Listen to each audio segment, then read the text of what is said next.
Metro Sports presents the 1984 Big East Conference Tournament Championships. Tonight, it's the final game between the 16th-ranked Syracuse Orangemen and the 2nd-ranked Georgetown Hoyas. This game comes to you from Madison Square Garden in New York City.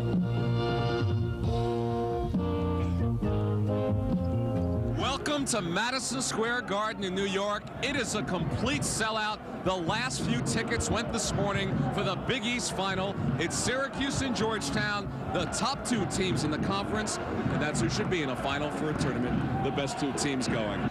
Madison Square Garden, the world's most famous arena. And welcome to the championship game of the 1984 Big East Conference. Here are the starting lineups. For the Orangemen of Syracuse University, at the guards, number 31, Dwayne Washington. Oh, he's a Garden favorite. Listen to this crowd. He likes this stage. Number 33, co-captain Gene Waldron. The experience heading down the stretch. At center, number 53, Andre fouled out of both previous games against Ewing. He'll have to stay in the lineup tonight. A lot of reaching. At the forwards, number 12, Raphael Addison. He's got to bounce back with a big one. He had a good first game. And number 55, Sean Cairns, co-captain. And here is the coach of the Orangemen, Jim Boeheim. Knows how to win ball games. For the Hoyas of Georgetown University, I'd say more Syracuse at the guards, number 30, Michael Jackson. The point guard, good outside shooter. Number 20, Fred Brown. Freddie from the Bronx, happy to be back in the Garden for his final game. At center, number 33, Patrick Ewing. Look at this walk. He's awesome just walking out in the starting lineups. Dominant and at the forwards, number 40, David Wingate. A good all-around player. You'll see him shoot deep and take it to the hole. Number 52, Ralph Dalton.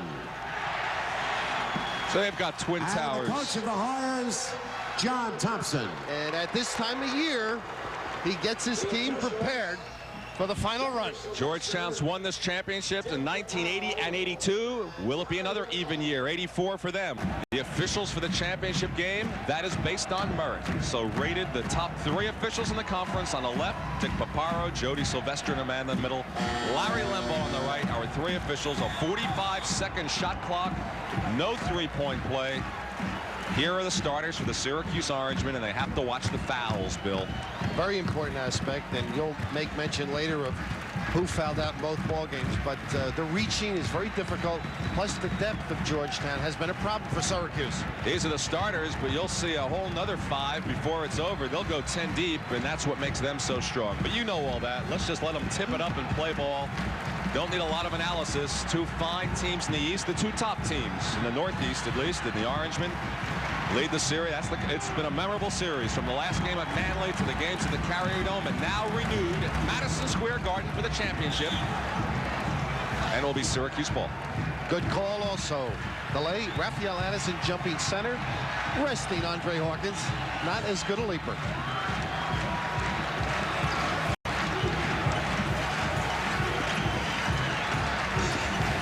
Let's see what Syracuse does.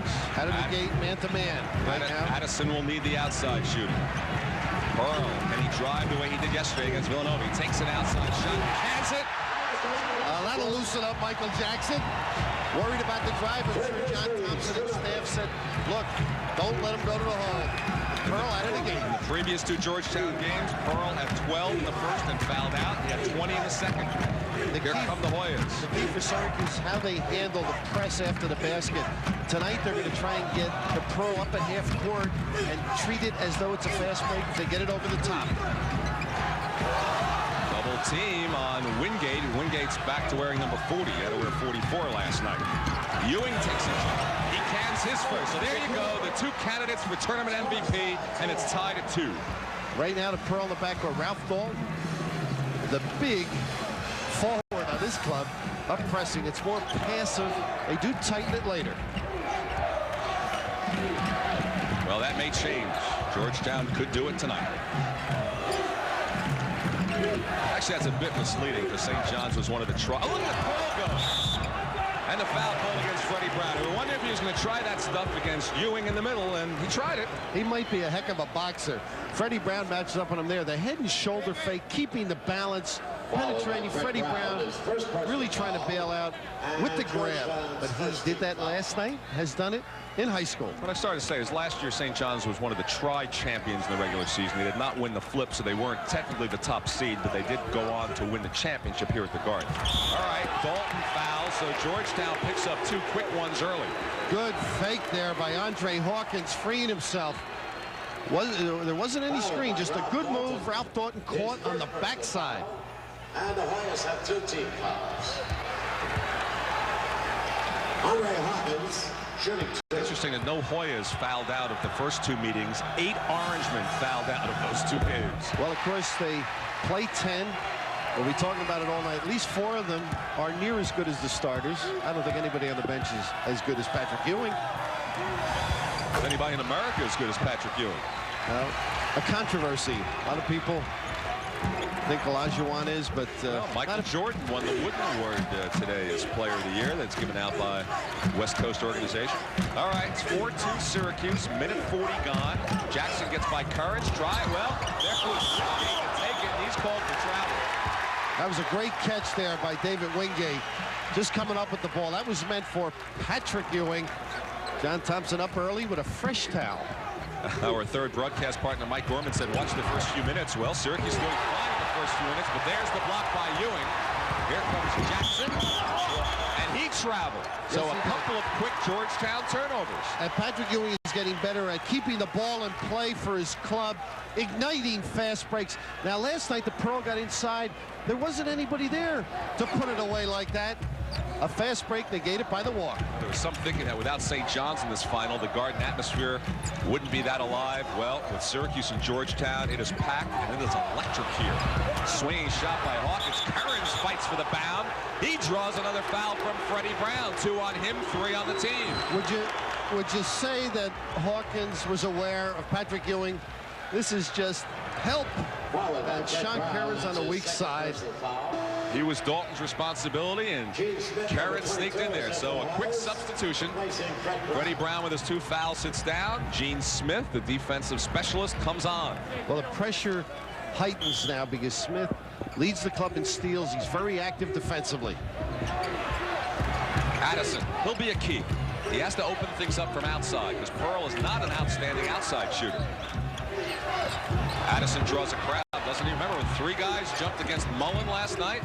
They know who the shooters are. Hawkins in traffic, stripped away. Currens follows again, so Sean's the man on the spot. Syracuse 6-2. Well, if you notice, Patrick Ewing stopped the penetration and recovered, almost came up with that block. Syracuse fans at the Georgetown end, all their hands in the air. Georgetown shot an incredible 72% as a team last night, a tournament record.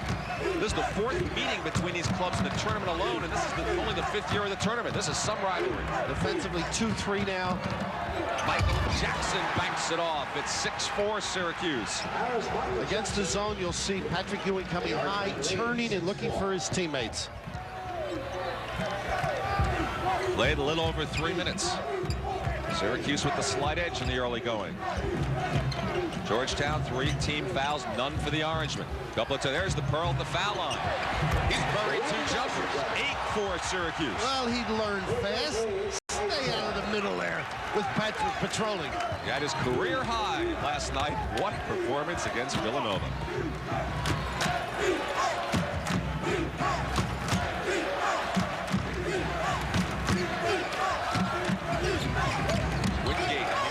Team baseline gets it off for Ewing.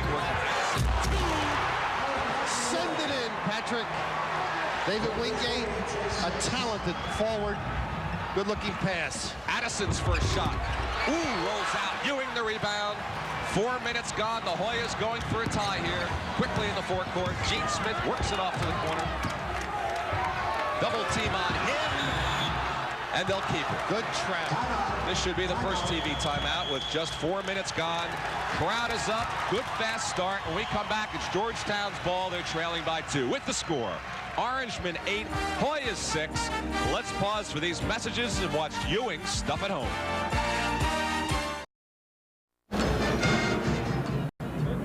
On the Syracuse sidelines right now, Jim Boeheim is real close to a technical foul. He's really got it going at Larry Lembo, especially on that block by Raphael Addison on Patrick Ewing. Syracuse defensively seems to be giving up the baseline. That's the biggest problem the coaching staff sees over there.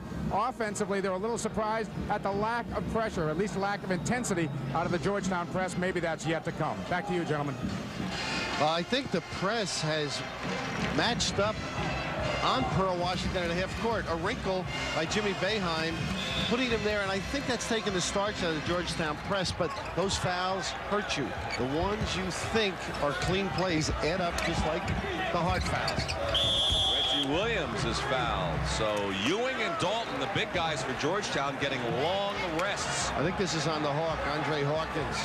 Yes, it is. Big man early. Fouled by Andre Hawkins. He just moves in that lane. Big body, the lean in, and the excellent shooting. Reggie Williams step into the line. So quickly, 4 team fouls against Syracuse, 3 of them on Addison. And of course, Raphael represents 18 points a game seasonal average.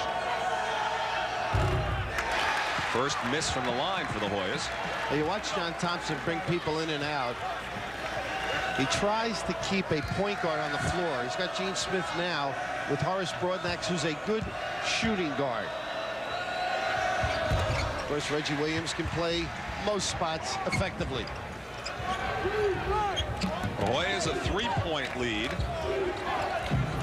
Their largest margin. Syracuse led by 4 in the early going. 11.5 minutes remaining in the first half. I think Pearl's got to start driving a little bit, Bill. What do you think? Well, it's tough against a 2-3. Well, he tries a little bit off the glass, move inside. 6 points for Washington. Boy, his performance yesterday ranks with some of the great guard performances over the years, like Oscar Robertson in college, and the Pearl, Monroe in the pros, and Bill Martin scores. Good cut on the baseline. That was against Syracuse man-to-man. Inside of 11 minutes now, Patrick Ewing getting ready to come back for the Hoyas. Georgetown leads by 3. What do you think? Will they be ranked #1 nationally if they win tonight after North Carolina lost to Duke by 2? My guess is yes, and as I mentioned at the opening, I do think you have to give it to Carolina. Some great wins, strength of schedule in some cases. Of course, that's not our business. So to clarify that, Georgetown would be #1 in the wire service polls perhaps, but North Carolina will get the top seeding for the East in the NCAAs probably because of the computer and all. The Pearl from outside, cans another jump shot. 8 points for Washington. Good dish off, Monroe to the hole, knowing where his backcourt partner was. Washington's 4 for 6. Remember, he's not known for outside shooting. He's known for the shake and bake drive material. Reggie Williams. Michael Graham stripped, and Greg Monroe fouled him while he was making the strip. Graham has a body we all wish we possessed, much like you when you were a youngster. Sure. Again, the penetration, the George Gervin type player. Down deep, the man who got a haircut for the season. Michael Graham. For life. That's Greg's first. He had the shot that beat St. John's a couple of Mondays ago. Jackson's back. Gene Smith sits down. Ewing is still resting on the far side. The man he wants to replace is this guy at the line, Michael Graham. As you see from the free throw line, lower right, he's a struggler. First from a high school. Ooh, high arcer and drills it. With some pretty good players in their history. Elgin Baylor, Spring Arm High School, and Dave Bing. Yes, sir. Syracuse. Syracuse. Monroe Washington breaking Dave Bing's records. Youngster, and let's see. So Ewing does come back. Substitution. Len, you'll see on this set, Syracuse has the Pearl Washington at half court. They're trying to look for him and get a fast break started to turn over the backcourt. Doesn't go for Martin. Keeps it alive. Score it. No. It's traveling. It's taken away. So Syracuse gets a break there. I thought that was Georgetown was about to go up by 5. Len, I thought that was a big-time rebound and follow-up. I don't know about the steps. John Thompson lost his towel, so I think he may agree with me. All right. We're halfway through the first half. Georgetown leading Syracuse 19-16. Sean Currens cuts it to 1. That's his spot. Now the press. Currens 3 for 3. Let's see what the Hoyas do against the press.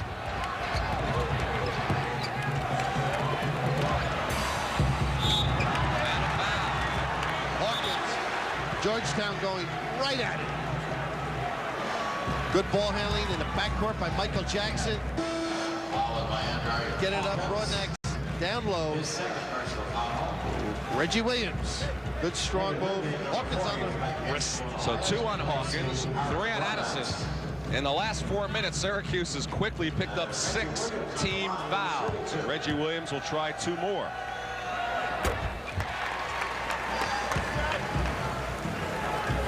Might get to see Papadakis early.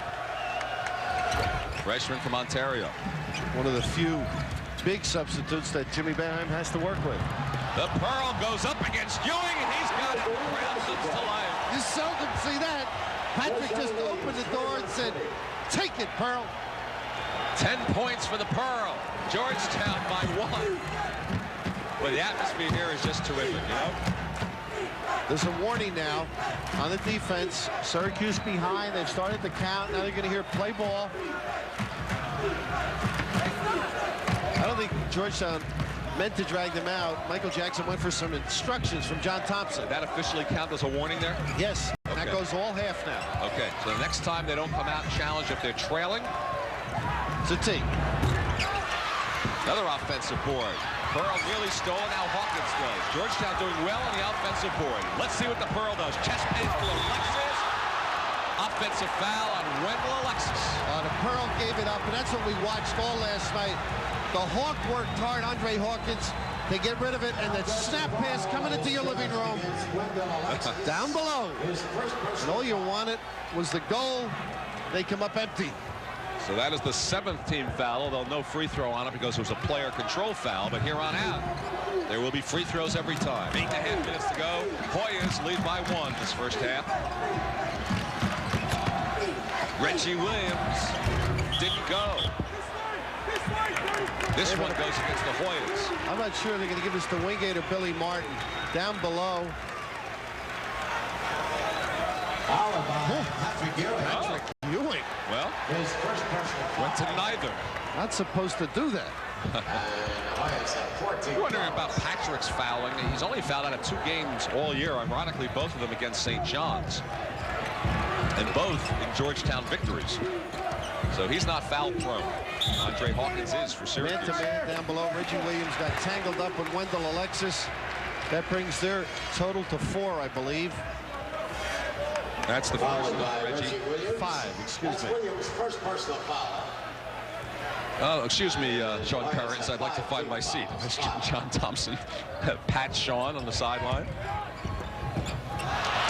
Well, a bad skip pass intended for Monroe. Wingate into the crowd, and the Hoyas lead it by 3. See, some things you do against other clubs you don't do against Georgetown. Tremendous foot speed. They read passing lanes well. Very difficult to throw that looping pass against them. Inside of 8 minutes remaining till halftime. Coming up at the half, Mike Norman will reflect back on the regular season. Some fine highlights. Jackson. And a foul is committed as they stole away from the Pearl. So, foul goes against Michael Jackson. And that's his first. 16 fouls. Our score, Georgetown 23, Syracuse 20. We've got a timeout on the floor. Let us pause for these commercial messages as David Wingate goes up for 2 for the Hoyas. Georgetown by 3, 7:45 remaining in the first half. You talk about Syracuse, Georgetown. You're talking about the class of this conference, not only this year, but out of the first 4 tournaments, Syracuse and Georgetown have won 3 of them. And here's what they've done.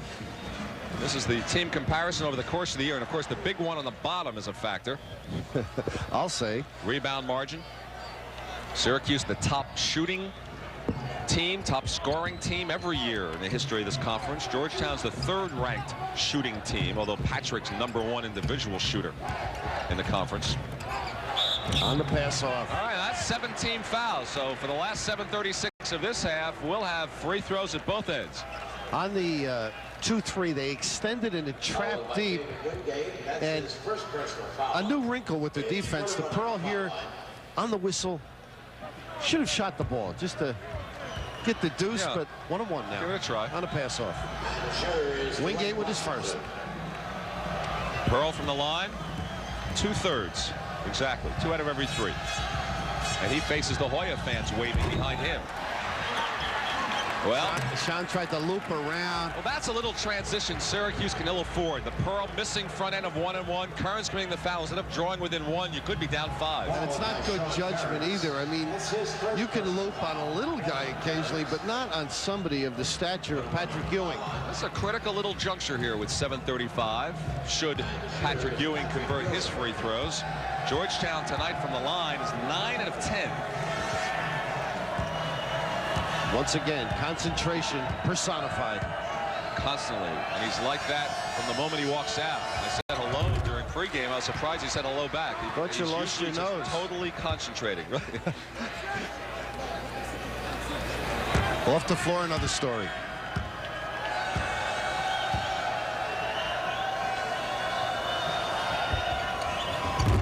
So the Hoyas doing it from the line. 10 out of 11. They have their largest lead now at 25-20. 7.5 to go. First half action. Raphael Addison, top Syracuse scorer. Foul play, 3 on the bench. And Andre Hawkins, the man with the ball now, can ill afford to get his 3rd. Greg Monroe. Ewing came with freedom, and Monroe hit it anyway. Well, in fairness to Andre Hawkins, he has to be careful what shots he takes, but it is a night off in a sense for Patrick Ewing defensively. Hawkins not able to do the things inside because of the height differential, and outside the speed, Patrick can play him and go on Monroe, as he did in that case. Now, Syracuse has hit 10 of its first 15 shots, and they're still trailing. You have to play a perfect game to beat Georgetown. That's the only way to describe it. Ooh, Hawkins had to watch it there behind Billy Martin. Good rebound Alexis there. came away with it. The Orangemen can close to within 1 as we near 6.5 minutes remaining in the first half. Greg Monroe all the way through. Hands off to Hawkins. He's fouled. He's got it. Syracuse can tie right here. Good penetration. Greg Monroe's doing a terrific job. Reggie Williams caught. It's amazing what you can do when you get between people or amongst people. A little dish off, catchable. Andre Hawkins scoring a goal. So Reggie picks up his 2nd. As you mentioned before, both teams in the bonus here. 6:34 remaining first half. Hawkins a chance to complete the 3-point play and tie this game at 25. That's it. Now the score is tied, 25-all. And without Raphael Addison resting. Now this all the Syracuse students are right behind the basket that Georgetown is going for. So they're all up, waving their arms, making a racket with the score tied.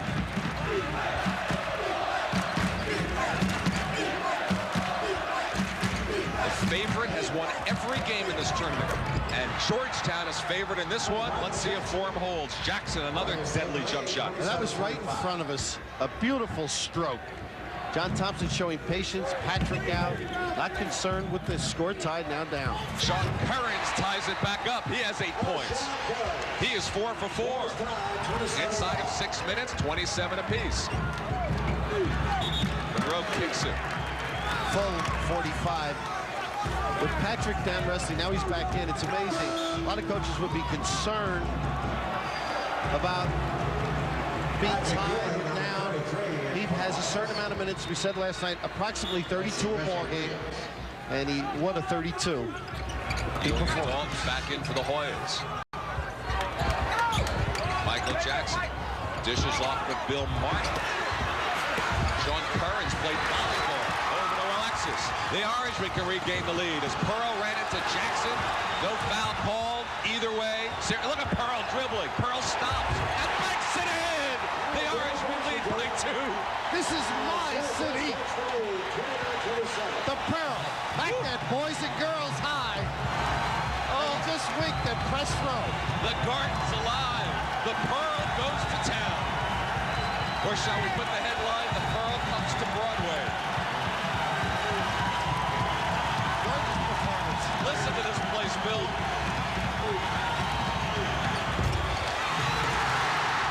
Alexis, the rebound. And the Pearl was ready to go. Alexis didn't see him. Wingate, uncharacteristically 1 for 5 shooting. Syracuse has regained the lead. 4:40 remaining till halftime. 29-27 Orangemen. Curry. Ewing the rebound, and now the Hoyas will come back trying to tie it again. Back and forth we go.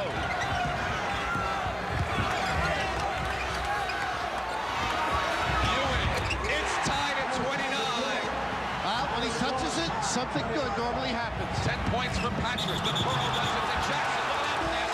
An offensive foul called against the Pearl. What a pass. And of course, that's a lot of people feel the referee on the foul line should make this call. Look at this pass after the foul, Bill. Incredible. That's Dick Paparo with the call out at the foul line. Maybe that's the man that should make that call. Larry Limbaugh let that go, but unbelievable pass at the end. As of this moment, we have co-MVPs in this tournament. The Pearl and Ewing, the score is tied. I have a feeling whoever wins the game, that's who the tournament MVP is. Ewing the Pearl. It's going to be that simple. You're right on the money. Inside of 4 minutes, it's been everything, well, we thought it would be. You didn't know. Wingate fouled that. They're living on the baseline. Georgetown made a bad pass, and then it was Wingate. That's right. Turn for the rebound, thought there was a shot. Syracuse is down in the blue, trying to defend. If Michael Jackson or Reggie Williams and company could nail those jump shots, could open things up for the big man, Patrick Ewing. 3.5 minutes to go. The Hoyas have regained the lead, 31-29. Again, Addison resting with those 3 personals. Inside of 20 seconds on a 45-second clock. The Pearl goes to work. He's got it! Absolutely sensational. Showing it all. I said it last night. Let me say it, and the crowd comes to life. It's worth being here, I'll tell you. The Pearl just puts it in second gear. That's what it is about. He'll come up the court, and all of a sudden he just senses it. Right here, he had the juiced up, and he went to work. He converted it. The Orangemen have tied it again. We'll have more Big East basketball in just a minute. All right, look at this stuff. This is the war that goes on within a ball game and using all the floor. Patrick Ewing now fronts the back cut. Facing the basketball. He's got good agility, but they have been banging one another all ball game, and nobody seems sore nor tired because of the importance of the ball game. Hawkins is listed at 245 after that series of maneuvers. He's down to 243. Syracuse, look at that. Syracuse 61 and 60 field goal percentage. Georgetown just 25% in the second half, and they can take the lead here anyway. Inside of 12 minutes remaining in regulation.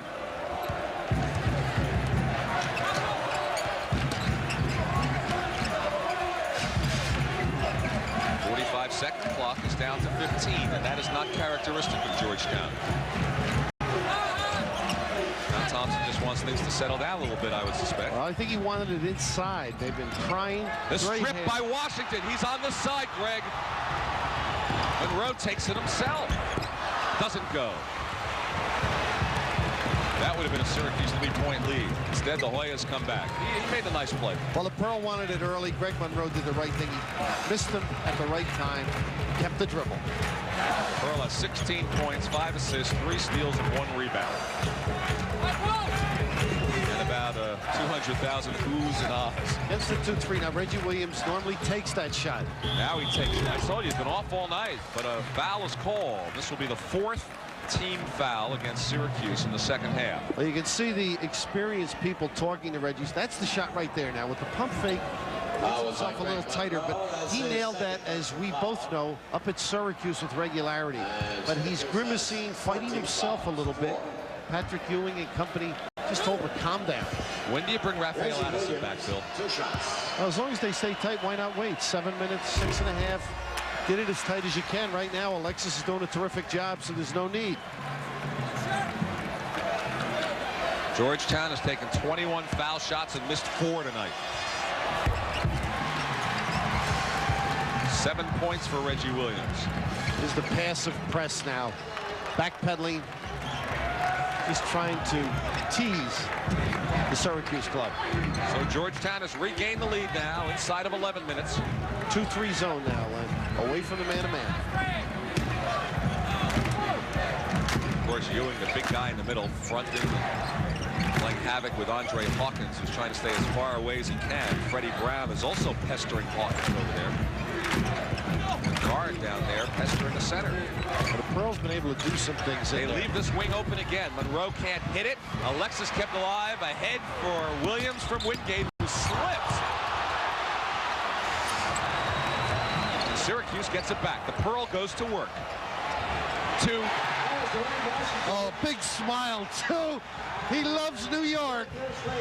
And New York loves him. The crowd is almost totally disappointed when he doesn't handle the ball on the break. Wingate banks it in, so now they're heating up as each basket produces a different leader. Georgetown now on top, 48-47. The Pearl has taken 12 shots and nailed 9 of them, and not the layups as yesterday. Remember, he's not noted for outside shooting. He has that ability to do what has to be done, whether it's playmaking.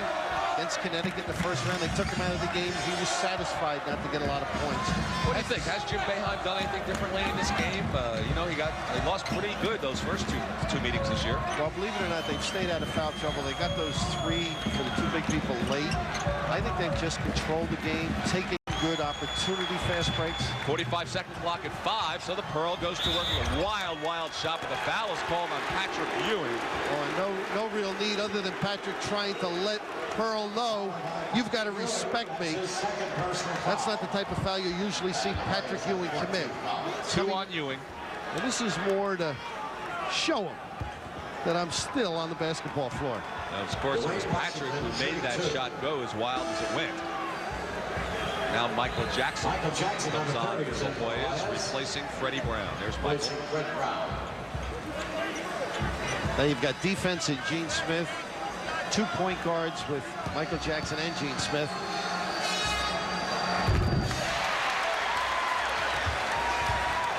$19 points and counting. And we're tied at 48 as Ralph Dalton comes on. We don't have the fast break number, but Syracuse has gotten back quite well to negate the running game of Georgetown, too. Yeah, that last time down when Reggie Williams slipped. Absolutely. Balancing the floor. And watching the ball as they backtrack. We've had 7 lead changes and 8 ties. Syracuse now has the lead. We still have a full 9 minutes to go in regulation. Free throws, a big story for the Hoyas, but the Orange hanging close, 7 of 8 from the line. So 30 foul shots taken for both squads, just 5 misses. Ewing stripped it away from him. A good pass from the Pearl to Monroe, and a foul. How did the Pearl find it there? Well, he just knows, he counts, he reads, he's very aware of what's going on in the ball game. This lead pass setting up the foul on Reggie Williams. Good hold off there, too. Greg Monroe, a lefty, switching it to the right side of his body. Well, with those 4 personal fouls, Reggie sits down. And another all-star, Bill Martin, comes on. And Greg Monroe goes to the line. The fella's only taken 6 foul shots all year. He's made 3 of them.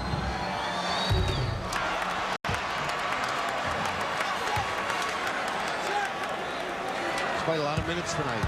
Because of the foul trouble for Addison. He's the scorer. And he's in there instead of Waldron. And he misses both foul shots. At the end of the game, Gene Waldron usually is the guy on the floor, though.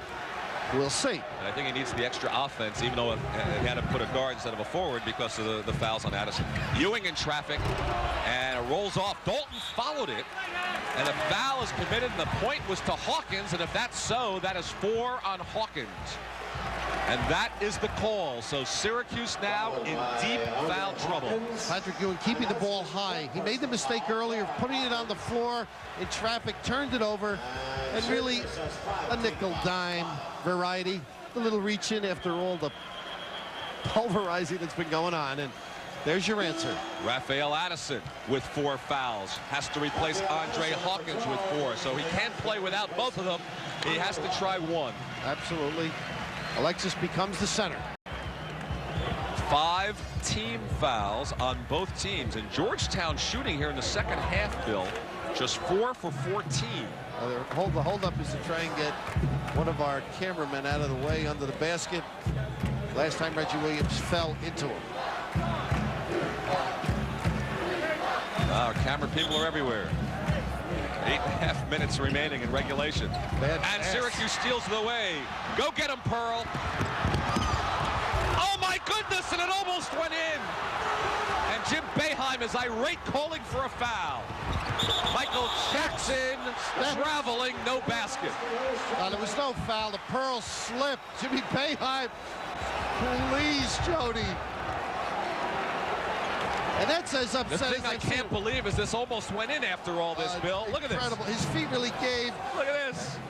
And it almost fell in. And the foul. And Patrick Ewing just picked up his 3rd personal. So the fouls are starting to tell a big part of the story here this evening at the Big East Final. And the Hoyas have 5 team The last few minutes, 16 fouls. some wacky things have occurred, and I think that's just the total involvement of all the players. So that was the 6th team foul on Georgetown. Next one will put Syracuse in bonus. Syracuse still has 1 more foul to burn. As we wind down towards 8 minutes remaining in the second half, the Orangemen a chance to open up a 3-point advantage. They trailed by 5 at halftime. And Addison, keep your eye on this man right here. Short. Alexis had it taken away. 3-on-1 for the Hoyas. The 1 is the Pearl. Jackson is allowed to go through, and the Hoyas have the lead again.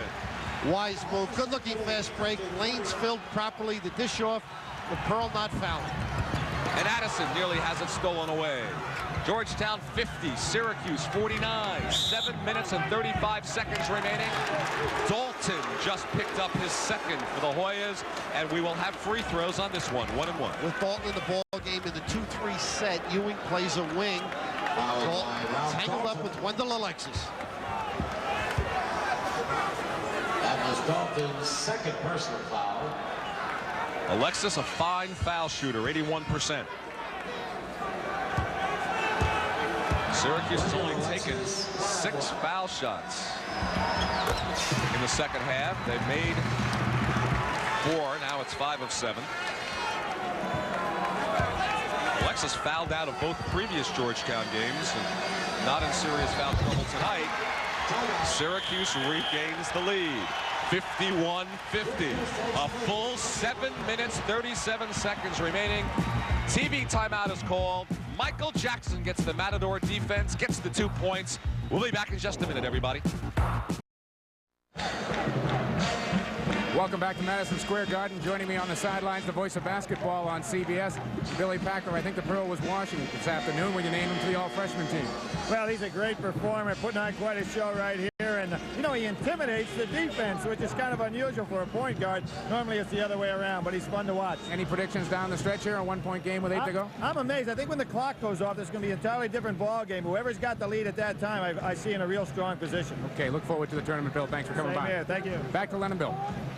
Too many CBS guys around here. Come on, forget his analysis. What do you think, Raftery? Can't believe he went on the TV, national television, without a blazer. Unbelievable. What do you think? Surrounded by these CBS analysts. Well, I guess I'll have to follow what he said. That's what they taught me. All right. 51-50. Syracuse over Georgetown. 7:25 remaining in the second half. Blocked away by Alexis. Syracuse 4-on-2, but they throw it away. Monroe is looking for the Pearl. Pearl turns around and says, okay, Greg, just calm down. Well, some players have the ability to read ahead. Some don't. Greg Monroe would have been better off just eating that dribble. We are now at the 7-minute mark. The Syracuse lead is 1. And this is a bit surprising at this point. A lot of people thought with Georgetown blowing away Syracuse twice this year that this game might not be so close, particularly the way Georgetown shot 72% and played the perfect game against St. John's last night. Michael Jackson from deep. No. Rebound. Comes out. Now it's in the Pearl's hands. Great block to save the basket, but underneath. Pearl wants to greet his supporters up in the stands. Sign a few autographs, Pearl, while you're up there. They won't let him back. He's in friendly territory. That's the Syracuse end. If that happened to be the Georgetown end, they'd push him out the back door. But just a crossover move in traffic now. There's nobody in his left lane. Crossover move down low to protect the dribble. Great block down there. David Wingate. And the Pearl might as well sell some concessions. He's doing everything else. Boy, oh boy. Come on back, Pearl. Michael Jackson picked up the foul. Pearl takes the foul shot.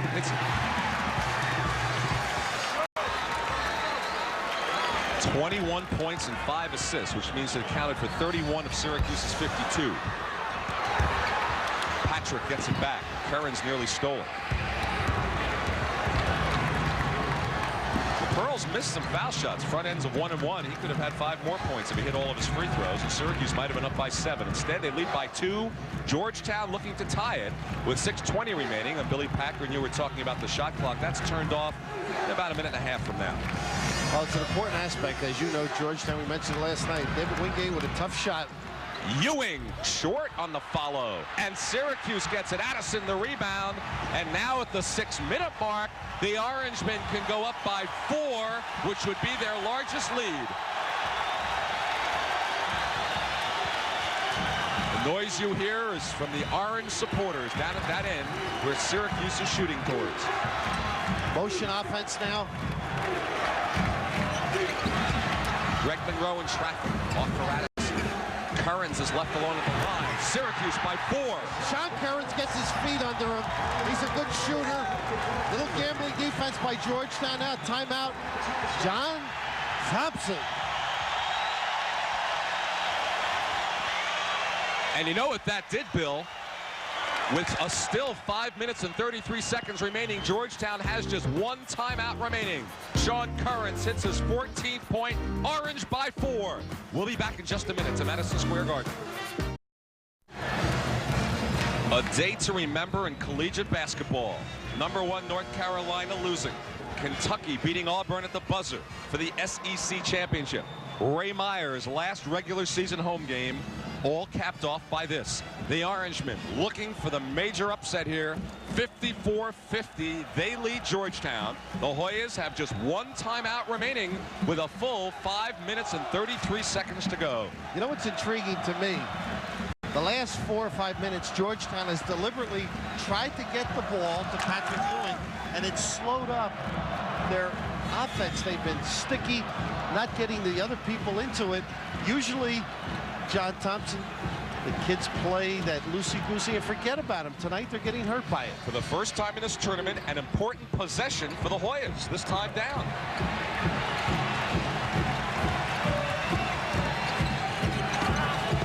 There's Mr. Important. There he is, Patrick Ewing, just his 2nd field goal of the second half. 15 points overall. We are now at the 5-minute mark. Syracuse by 2. Make it 4. Addison. And the Pearl saw it once again, the switching of defenses. Georgetown not having a man on Raphael Addison. The Pearl delivered it. 192 assists now for the Pearl, tying Leo Routen's Orange record. Addison just his 2nd field goal. After this possession, no more 45-second clock. And if Syracuse is up by 4, they may try to hold it a bit. Remember what he did against St. John's? Ewing in traffic, hits it, and he's fouled. What a play. Great effort. You can see now David Wingate's trying to start a fire for his club, penetrating the weak side rebound. Now agility. The bump, knowing where he is, and the proper spin with the right-hand delivery. Greg Monroe just picked up his 3rd. There's Greg. And Patrick will go to the line where he is 5 for 6 tonight. Hawkins is back in, replacing Currens. So Syracuse going with Hawkins and Addison, both with 4 personals. Big hand for Currens. 14 points for him tonight in this important ball game against Georgetown. Of course, to answer you, Syracuse did hold it against St. John's. Different story with this club. They're very aggressive defensively. The tip, Michael Graham, Hawkins, big rebound. 4.5 minutes left. Syracuse leads by 2. And no more 45-second clock. The reason he held it against St. John's in overtime was because he felt he didn't have the better team out there. Jimmy Boeheim saying, run the offense. Hawkins all the way through, draws the foul, and he will go to the line. David Wingate with the help out. And that time, the Hawk, Andre Hawkins, deep from the basket. Foul line extended. Pretty good ball handling. The crossover. And David Wingate called for the foul. The ball slipped out of Hawkins' hand. Woo! Of course, Larry Limbaugh right on top of it. David Wingate with the hand in. Last time Georgetown trailed in the game was at halftime to Providence in the quarterfinals Thursday evening, and they trailed by 2 at halftime. They beat St. John's last night, never trailing in the game. But here with 4:14 remaining, as David Wingate takes a rest, they are down by 2. Hawkins perfect in the line tonight, 5 for 5.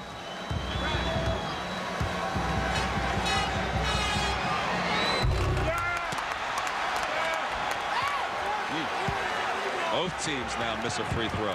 Like players to lean in a little, pull those shoulders back on that free throw. Get it over the front. 10 points for Hawkins. A 3-point lead for Syracuse. 4 minutes and 10 seconds left in regulation for the Big East Championships at sold-out Madison Square Garden. Reggie Williams tipped a bit by Addison. Ewing tipped it back to Williams. No serve. Michael Graham in there. He tried to go up with it. Hawkins comes away and the foul is called and Graham is held off. Hawkins is upset and I believe he's just ejected him. A lot of Pearl wants him ejected. Well, I saw Dick Paparo motioning off to the bench. Good refereeing here, though. They got right in the middle of it. What was Dick Paparo motioning? He's going to talk about it now with Jody Sylvester. There's the forced jump shot. Great rebound in here by Michael Graham. Alexis actually shoved. Hawkins. Ooh, maybe Dick saw the swing. Dick Paparo might have called it a flagrant foul. Now he is meeting in the forecourt. We have a huddle of the 3 officials. There are the coaches watching, but out on the floor, all 3 officials are discussing it. Because Paparo's first signal was out of the game for Michael Graham on the flagrant foul. I'll tell you what, I think Paparo, when he saw the left hand, he thought it looked like a punch by Graham, and in actuality, it looked like he was going to get the other hand on the basketball. Now they'll explain it to the coaches. You know exactly what I'm saying? As the right hand was near Hawkins, the left hand swung as though it were going for the basketball, and Paparo may have read that as a punch. They're calling a 2-shot. All right. Intentional, that's all. All right. Intentional, but not flagrant. Right. Flagrant means you're out of the game. Out. But they're calling it now an intentional foul, and Jim Boeheim doesn't like that decision. But Jimmy's just saying, Paparo, you threw him out, stick with it. But I agree. I think the referees got together, and Michael Graham in no form was trying. He was trying to get that left hand back in on the basketball. All I can say is I'm glad it wasn't Patrick Ewing they were discussing. Maybe we can hear it.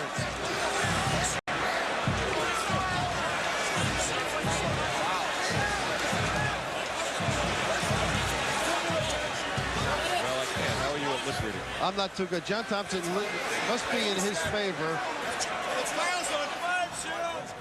Sure. There's Michael Graham in the middle. Now the 2 coaches. Jody Sylvester straightened it out.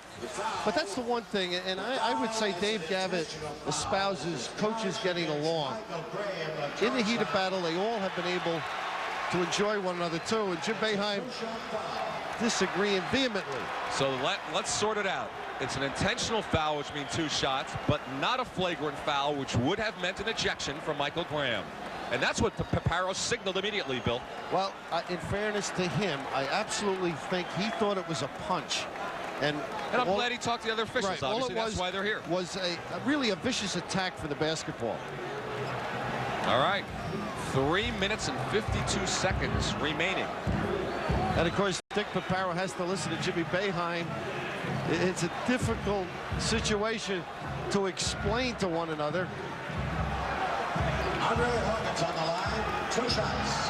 All right, Andre Hawkins will go to the line. So Syracuse leads by 3. Mike? Gentlemen, just an observation. Previous trip up the floor, Andre Hawkins really caught Michael Graham in the midsection with an elbow. Graham took a little swing at him then, wasn't picked up by the referees. Next time up, you saw what happened. All right, good call. Mike Gorman crouched down near the Syracuse end, he would have had a good angle at it. So Syracuse's lead is 4. Hawkins goes for his 12th point. Look at the concentration on this junior's face from Malvern, New York. Trying to give Syracuse their biggest lead of the night, which would be 5. Wow. 3:52 to go. The Orangemen looking for the first upset of the 1984 Big East tournament. Well, don't forget the great ability to score and burst by Georgetown and a good press. Reggie Williams, who's been off tonight, drills it that time. 9 points for Reggie. The lead is 3. 3:35 to go. Syracuse leads 59-56.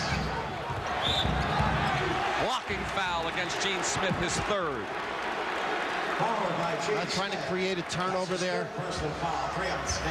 The Pearl, if any weakness this evening, it's been the free throw. Gene Smith trying to position himself with the motion. Larry Limbo with the call.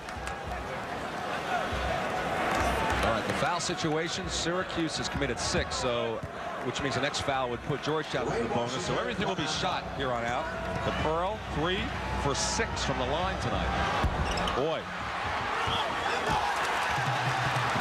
The Pearl misses another front end of a 1-and-1, so that adds up to about 7 points he could have had from the line, but they do get to keep it and maybe get the 2 points back. I think Boeheim will keep it in the ball game.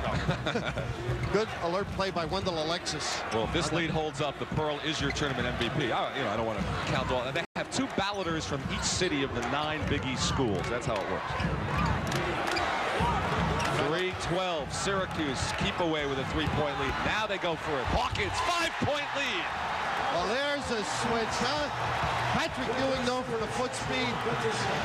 The big guy, Andre Hawkins, able to show it, put it on the floor. This is a tough foul down low. Both going for the loose ball. And Addison just fouled out. Number 5. And they'll shoot a 1-and-1 on this.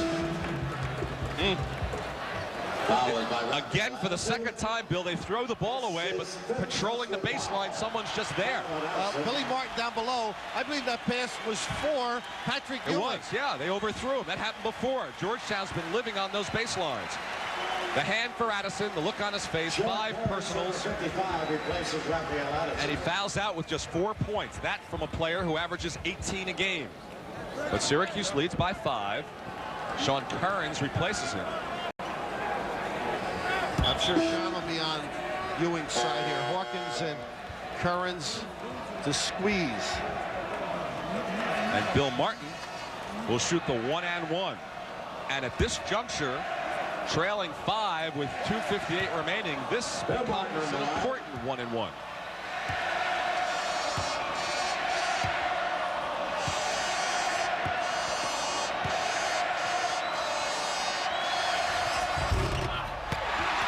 Nobody squeezed Patrick Ewing. Sean Currens was on that side with Andre Hawkins, and neither one pinched. Followed by Wendell Alexis, his 3rd personal foul, 3 on Alexis. Pivotal play there. Of course, Patrick Ewing's tough enough with his size if you don't squeeze him. And only 2 seconds dropped off the clock, so 2:56 left. Fred Brown in. Reggie Williams out. Georgetown, after the scintillating foul shooting in the first half, has cooled off. Just 4 of 8 here in the second after going 14 for 16 in the first.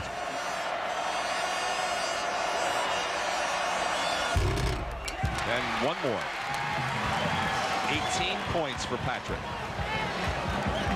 In this tournament, he had 18 against Providence, 24 against St. John's, and this would give him 19.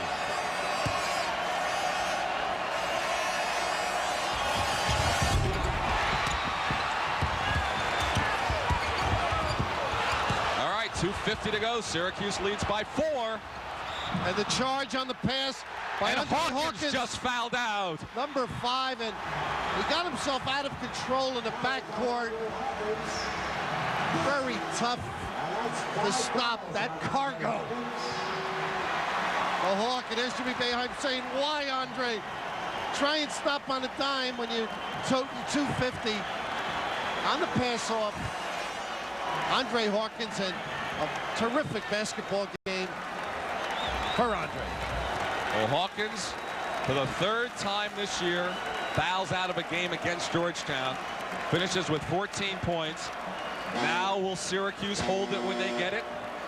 Well, I think they've been opening the floor the last few sequences, and if it shows taken, that's Jimmy Boeheim style. The pressure defense now, they've been able to handle it, and one of the reasons has been Andre Hawkins on the half-court end, so somebody will have to help the Pearl out. Gene Waldron, the logical guy now, playing a little smaller. Number 32 in for the Hoyas. Broadnack's in. Replacing Martin out. So Georgetown going with 3 little guys, Reggie Williams and Patrick Ewing. Syracuse without Hawkins and Addison. 1-1 for a fine foul shooter, Michael Jackson. And with 2:48 remaining, if he sinks this one, Georgetown is within 2. Knocking at the door. I think this youngster had poise in grade school. Georgetown pressing. Waldron now getting some playing time. Broadnax is with them. Get it to Pearl. That's the idea. 2:40 left. They bring Patrick all the way outside. He's watching Kearns. It's a man-to-man, and Syracuse takes the first of its 3 timeouts. So when we come back, 2:33 remaining. Let's pause for these words from your local station with Syracuse leading Georgetown 61-59. We'll be right back, everybody. All right, there are the numbers. 2:33 left. Syracuse by 2. Both teams shooting in the bonus. Syracuse 2 timeouts left. Georgetown just 1. The next change of possession on a tied-up ball, jump ball, so to speak, would go to Georgetown. Now the lineup. 3 guards in for Syracuse. John Thompson now with 3 guards for the defense. Gene Smith, Michael Jackson, Horace Broadnax. Syracuse will hold it as long as they can, I think. Tough to get it in there. Inside of 2.5 minutes.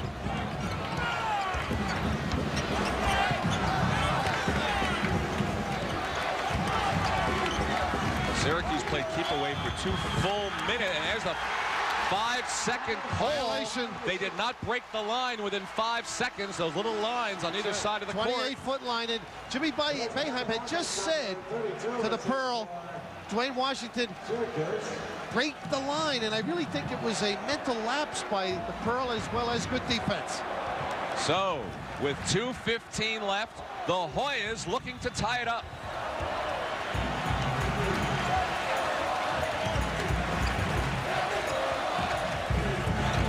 Michael Jackson. And they get another chance at the 2-minute mark. What a check out there on Patrick Ewing. Jackson, we're tied. He is not afraid. Took the jump shot, came back with the layup. 61-61. A minute 42 to go to the side. The Big East champion for 1984. The Pearl. 2. He can make that kiss shot. 23 points for the Pearl. 90 seconds to go. Gene Smith so important now defensively on Dwayne Washington.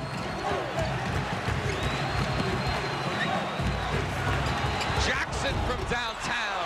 Papadakis the rebound. The freshman, and a foul is called on Patrick Ewing. I'll tell you, George Papadakis, we've watched him practice and play minutes. He's a tough, gritty competitor. And again, their money man, Michael Jackson. That's not out of his range. He makes them and likes to take the pressure shot. What a rebound for the freshman. And if not... Was that on Ewing? Yes, if not a foul on Ewing, there was a steal underneath. Yeah. That's Patrick's 4th.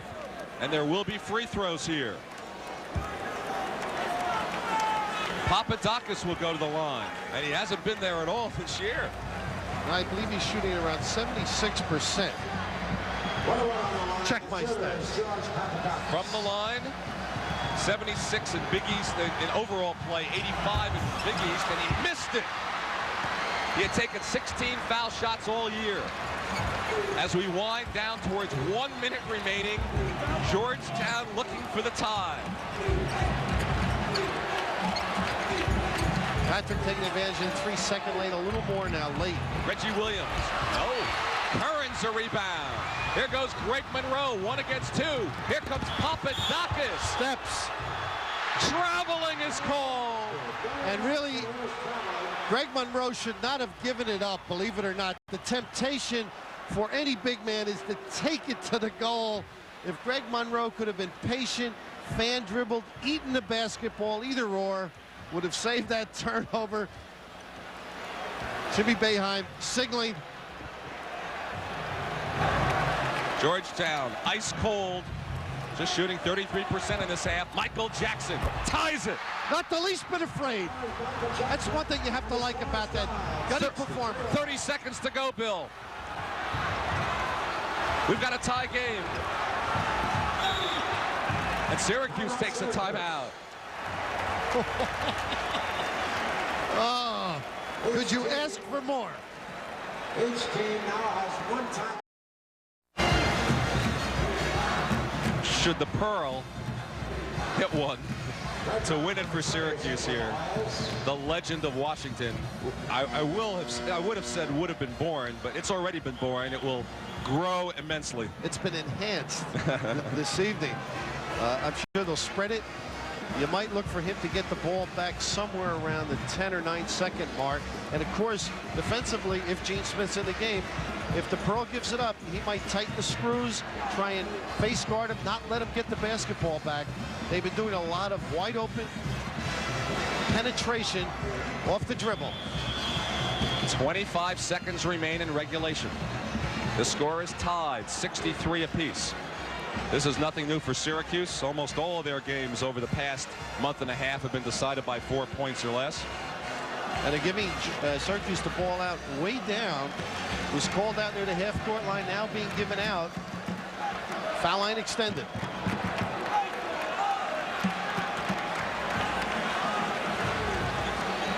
Looks like everybody's matched up but Patrick Ewing staying at home near the cylinder.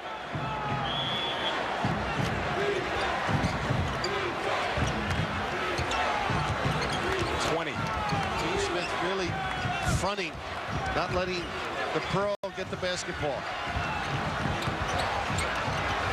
Down to 10 and 11 rather, and Syracuse spends its last time out to decide what to do with its last 11.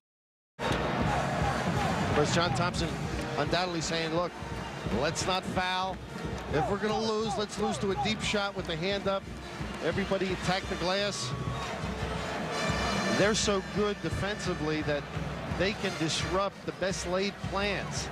And, you know, we talk about speed so much. It's such a tremendous asset all game. But at this particular time, you can come up with big steal and still score in a matter of seconds. They've played 18 conference games. They're in their 3rd tournament game. And it will all be decided in the final 11 seconds. Syracuse without Raphael Addison and Andre Hawkins, who have both fouled out. So will it be this man? Sean Cairns triggering. He's the important guy. That's a tough assignment, too. Occasionally, you only have one free man to inbound the ball. Don't forget, he's got to get it in or it's going to be a violation. No timeouts left. Boy, just about everyone standing now underneath the baskets. They're starting to stand outside. Here we go, 9 seconds to go. Waldron off for Cairns. He gets Patrick to commit. No, 2 seconds, and we will have overtime to decide the Big East championships at Madison Square Garden. Utterly incredible. A good pump fake. Look at that. That's exactly the exasperation felt by the Syracuse followers and the jubilant Georgetown people. They dodged something there. Sean Cairns pump faking, getting Patrick Ewing, and I believe Patrick Ewing's ability to flail as he went by disrupted the shot just a little bit by Sean. Overtime games this year, Syracuse has played 4 and won 3 of them. Georgetown has played 1, a double overtime game against Villanova, and lost it. Let's take a look at Sean Cairns, see how close he came to try to win it for Syracuse. Patrick Ewing now gets pump fake, and as he's pump fake in the corner, the pass from Gene Waldron down as he gets into the thick of things to the corner. And now watch as he goes by. He's beat, and he just flails enough to throw off, and he may have touched him on the forehead, enough to throw or distract Sean Cairns. Just off the rim, Broadnax tried to heave. Got a piece of the glass. That wasn't bad from the other foul line. Got a piece of the glass. He did hit the board. And now look at the speed of Patrick Ewing now. As the ball hits the glass, watch who's right under the other end. Whew. From that angle, it was a lot closer than it was. And at the foul line, Patrick Ewing. All right, 5 full minutes. Remember in the overtime against St. John's a few weeks ago, when Syracuse got a one, they were down by 1, Syracuse was, and they held the ball for 2.5 minutes and won it with a Greg Monroe jump shot. But Georgetown will get the first crack at it in overtime. Yes, a Big East tournament final has been decided in overtime. Syracuse-Villanova took 3 overtimes at Syracuse 3 years ago before Syracuse won it. Now the delay. Everybody assigned a man. Jimmy Boeheim directing people to match up. They've got 2 out. That's all they need out. Broadnax for Ewing.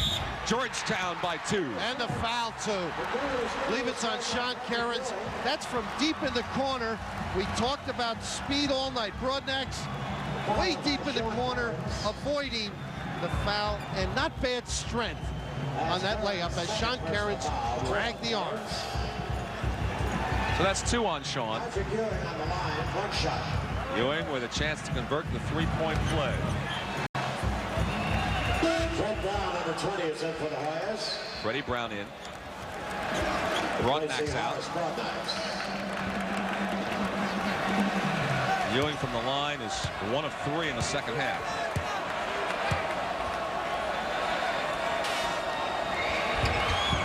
If this lead holds, Ewing is your tournament MVP. And now with the passive set, just trying to slow Syracuse down. Back into the 2-3. Freddie Brown, the small forward in this set.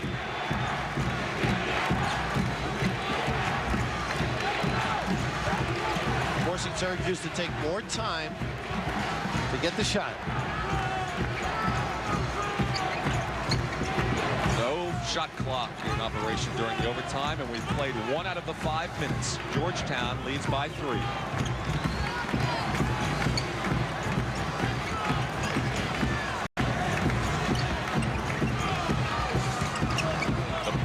Smith all over him. Dalton the rebound. Good defense from Gene Smith. With 3:42 remaining in overtime, the Hoyas can go up by 5. 4 corner right now. The spread. Everybody's going to have to come and match up. Georgetown with ability to beat you in the middle and then dump it off to the big guys cutting to the goal. As your man goes to help out. Down to 3:15 remaining in the overtime.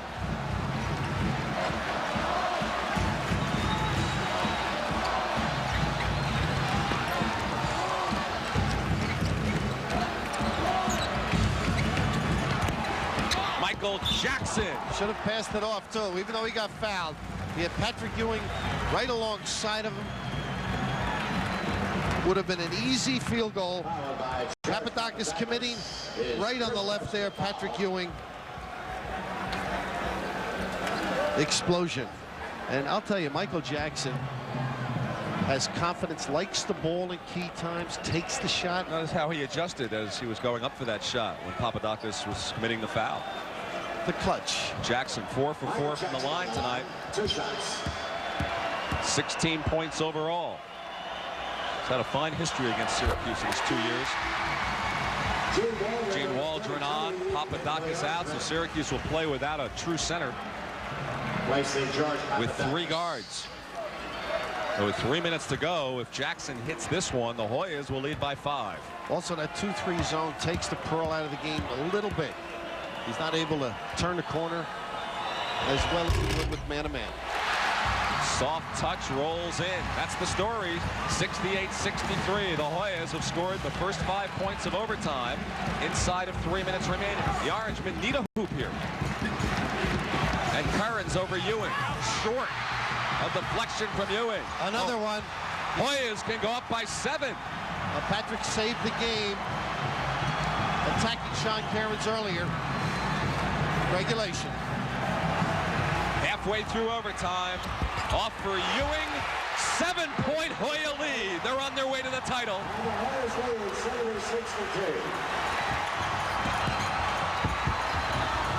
Curran's over Ewing. No. Pearl Washington in there.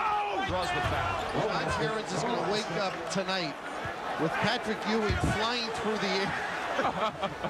Absolutely challenging. The deepest jump shot. I mean, he possesses a heart of a competitor.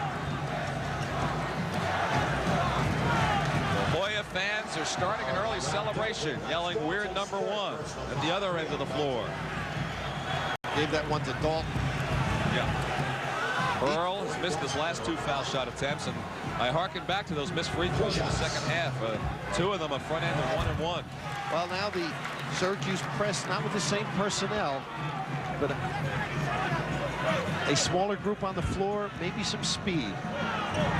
Pearl, low trajectory foul shots, 25 points overall. Georgetown leads by 5. Syracuse will press with the 3 guards in there. No one will guard the inbounder, a passer, Freddie Brown. Pearl on Patrick Ewing. Georgetown keeps it. Well, they're saying double tick, and on the Syracuse bench, Jody Sylvester saying no. It's interesting. Dwayne Washington's matched up on Patrick Ewing. They may loop the ball real high. A hold by Washington. Waldron. That'll send Gene Smith, not a particularly outstanding foul shooter. Followed by Gene Waldron. That's Waldron's first personal foul, his first.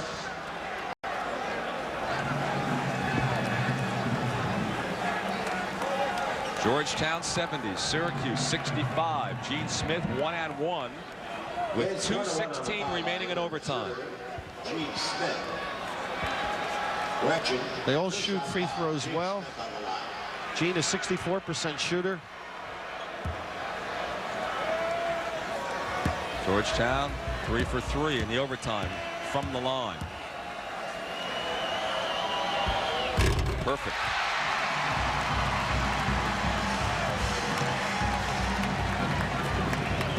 So Smith looking to give the Hoyas that 7-point lead again with 2:16 remaining. No.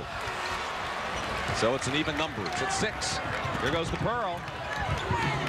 Slapped away nearly by Jackson. Now Gene Smith saved. No, he was on the sideline, says Jody Sylvester. He is Syracuse quick. ball. Quick, Len.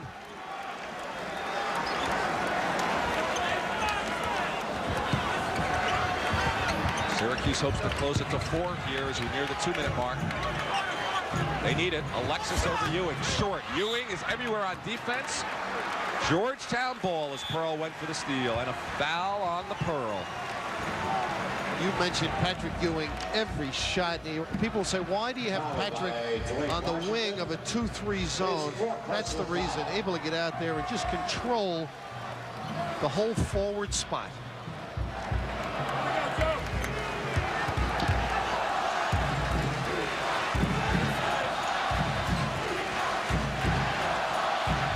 You don't get a shot against Georgetown without a hand or 2 challenging you. Freddie Brown looking for his first point of the night.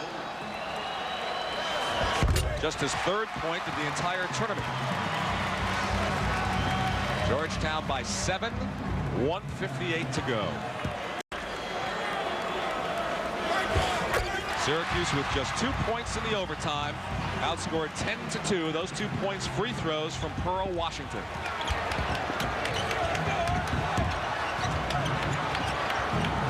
Get it up quickly. Pearl flings it up, rolls off. Ewing the rebound.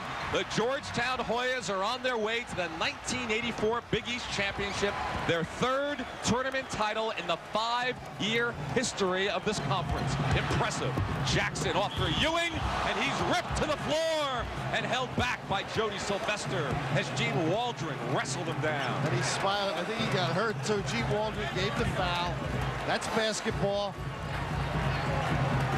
Slap on the butt there by Gene Waldron, and this is what Patrick's done better. Great penetration, Jackson. Ooh, a headlock. Self-control, though. He's been much better this year, maturing, handling those adverse situations. Jody Sylvester saying, please stay there. So for the first time in the history of the conference, the top seed will win the championship tournament. And a surprising tournament in the way that the favorite has won every one of the games played, Bill. And that doesn't happen in these postseason tournaments. No, not frequently. Just ask North Carolina about that. Well, Jimmy Boeheim forced to play without the 2 starters. Your offense is out of sync. They're trying to score with the 3 guards in the lineup, having their troubles, and all of a sudden, on the fringe of 10. Patrick looking for his 25th point, and I think he's got a lock on tournament MVP. What do you think, Bill? I agree. I think you have to give it to him. And Pearl will get a few before he's done. Waldron pumps and rolls it in, so Syracuse does get a field goal. Syracuse takes a timeout, their first field goal of the overtime. Timeout, Syracuse. Here's a drive by Capehart. Capehart going in. Capehart blocked by Skeeter Roberts. Boy, did he get a great block. Blanton Jackson got a shot away. Go! Anderson. I can't believe it now. Nick Anderson hit the shot. Oh! College basketball in the 80s, filled with the excitement of buzzer beaters and the long, long, long shots like U.S. Reed's winner for Arkansas. Michael Jordan again for North Carolina. Lorenzo Charles for 1983's Wolfpack win over Houston. And Les Henson's 89-footer created pandemonium as Florida State beat Virginia Tech. You want Hoosier hysteria? In 1987, Keith Smart's 16-foot jumper gave Indiana a 74-73 win over Syracuse. Smart down low to Daryl Thomas. 8 seconds to go. On the Smart, baseline jump shot in the air. Gone! 4 seconds, 3 seconds, 2 seconds, 1. The Hoosiers have won the national championship. You want more memorable moments? How about Dwight Anderson's shot from behind the basket? It wasn't a game winner, but how can you forget it? Speaking of forgetting, Notre Dame forgot to play defense on Danny Ainge in 1981. Yes, there were upsets and buzzer beaters, but the 80s also brought changes in the game, like the 45-second clock and the three-pointer. The new rules helped Loyola Marymount and U.S. International break 5 NCAA scoring records last January 31st for a total of 331 points. Another record maker. Georgetown Wells, with an early Christmas gift, became the first woman to dunk in an NCAA game. But the play of the 80s in college basketball may belong to Jerome Lane. Lane's on the other wing. He finds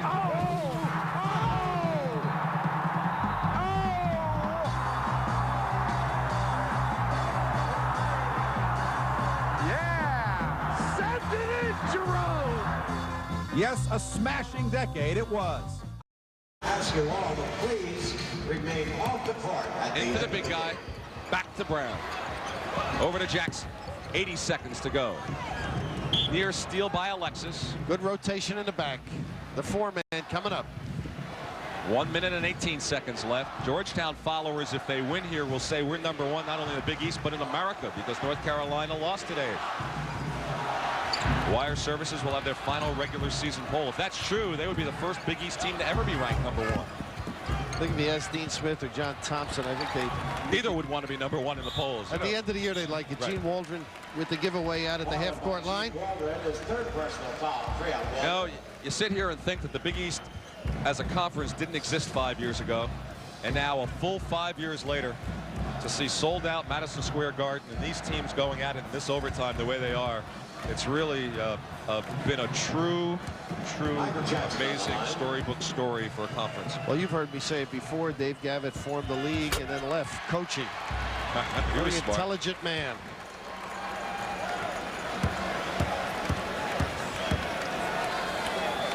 Before we leave the air tonight, we have a highlight musical package which you are really going to enjoy. All the top highlights of this conference tournament set to music, and we ask our stations to hang with us because I think it's something the viewers will enjoy. 59 seconds remaining in this Georgetown tournament victory. Sean Cairns Grabbing the ball out of Ralph Dalton's hands, but the foul. Georgetown won the championship the first year, 1980. The third year, 1982. Now the fifth year, 84. Syracuse won it one other time, and St. John's last year. And that's the story of this conference. I think a terrific comeback by Georgetown. It was all Syracuse there late. Sure was. Good effort, showing some resiliency. They made a couple of rebounds. Papadakis had one. Currens had one. But when they brought it up, there was one traveling call against Papadakis. And critical play. Missed free throw. And the Hawkins charge. And a couple of little. Could point to a lot of things at the end of regulation. Keep you awake if you're a coach. Ralph Dalton with his third point. Are the Hoyas? They're definitely a Final Four threat. Obviously. The more you see them. Can they win it all? Yes, the more you like them. Maybe they can win it all. They'd like revenge from North Carolina after that 1-point loss 2 years ago. Syracuse will keep it. Georgetown leads 78-67. That's an 11-point margin with 49 seconds to go in the overtime.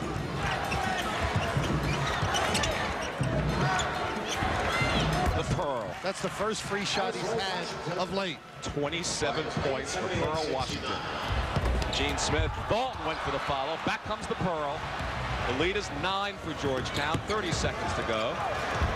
Currens. Pearl found him open. In and out for Currens.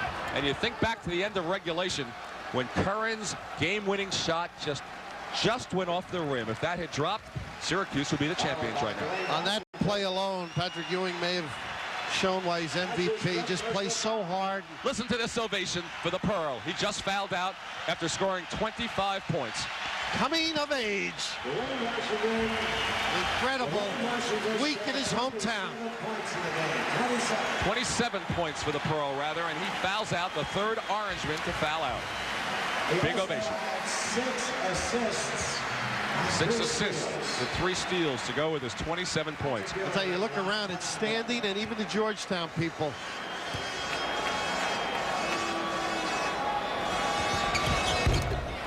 Ewing will be the tournament MVP.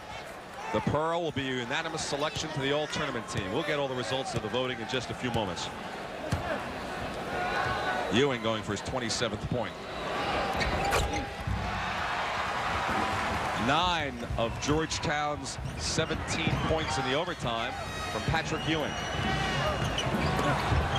Currens in traffic. Ewing another rebound. Final 15 seconds now.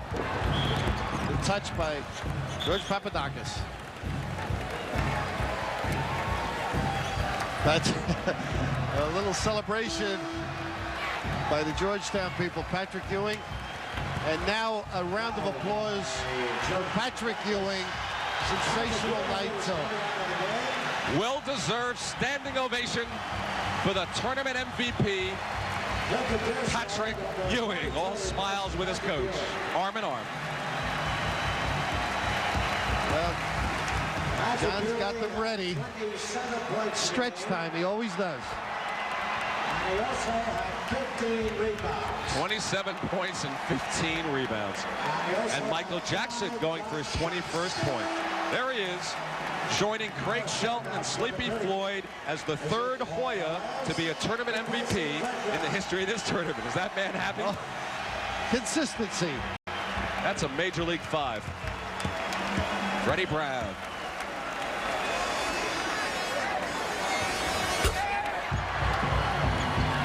And all Hoyas in the overtime, outscoring Syracuse 19-6. Final 10 seconds. And Waldron puts it in. And that should be it. Don't even have to take it out. Congratulations to the Hoyas of Georgetown, the 1984 Big East champions in overtime. Georgetown University 82, Syracuse University 71. All spectators, please remain off the court. And the celebration is on with Georgetown defeating Syracuse 82-71 in overtime. And the winning coach, John Thompson. How about the all-tournament team of the Big East 1984 championships? What a team this is. Patrick Ewing, the MVP. Pearl Washington. Chris Mullen of St. John's. Eddie Pinckney of Villanova. Andre Hawkins of Syracuse, Michael Jackson of Georgetown.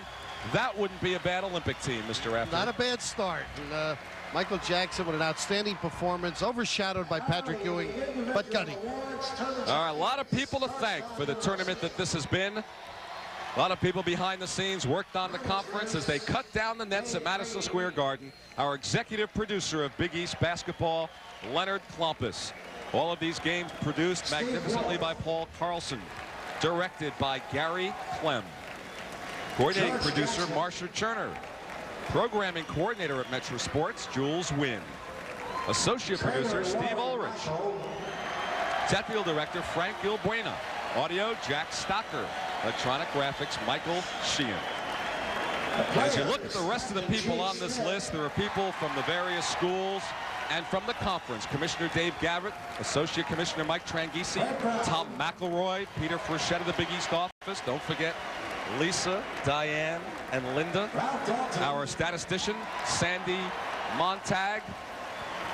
It's been quite a tournament, Bill Raftery, and this is our third year working together, and what an absolute joy it has been. Patrick Ewing called out to the floor. If you're wondering, each of the Hoyas get a watch for winning the Big East Championships. It's been a treat. Great treat for me. Lovely time of year. All right, along with Bill Raftery and Mike Gorman, I'm Len Berman. So long from Madison Square Garden, everybody. Once again, our final score, the champions of the Big East, Georgetown 82, the runner-up Syracuse 71 in overtime.